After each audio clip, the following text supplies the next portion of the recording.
Thank you, Mr. Chairman, and thank you for convening this hearing. I also want to thank Deputy Assistant Administrator Terrell for coming to talk with us about TSA's efforts to secure international flights traveling to the United States from last point of departure airports abroad.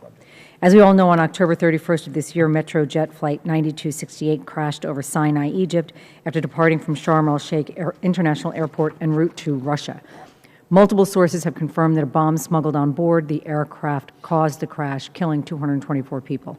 Although Sharm el-Sheikh is not a last point of departure airport in which U.S. carriers and TSA work, there have been reports that security within the airport was weak. And those security concerns contributed to Britain's decision to suspend all flights to and from Sharm el-Sheikh in the immediate aftermath of the crash. The attacks in Paris and the shootings last week in California are the latest tragedies to remind us that the threat of terrorist attacks is very real and the risk is very high right now. The Metrojet bombing is a reminder that commercial flights are still a major target for terrorism. We have to be going above and beyond right now in our efforts to protect the American people, and part of that effort includes making sure that international airports with flights bound for the United States are fully complying with all aviation security standards, and that TSA and all relevant parties share all information about terrorist threats and security concerns. There are currently 308 last point of departure airports in the world, and every day more than 2,000 flights travel from foreign countries to the United States. TSA's Office of Global Strategies operates throughout Europe, Asia, Africa, and Latin America, and TSA representatives operate in countries with airports deemed critical to our national security.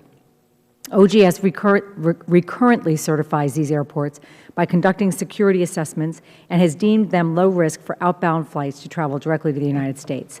They are on the ground annually conducting more than 120 foreign airport assessments, 1,800 air carrier inspections, and 700 foreign repair station audits. It seems that OGS's methods are working efficiently, but we cannot afford to get comfortable or complacent right now because, again, the Metrojet bombing is all the indication we need to know that there are terrorist groups and radical individuals targeting commercial aviation. Mr. Terrell, in your written testimony, you mentioned the security directives and the emergency amendments that were coordinated at 8 last point of departure airports in response to the Metrojet crash. I'm eager to hear more about the measures taken in response to this crash, although I know we'll have to have that discussion in a secure setting. I appreciate Administrator Neffenger acting quickly to issue needed directives and amendments that will help eliminate any perceived vulnerabilities at last point of departure airports.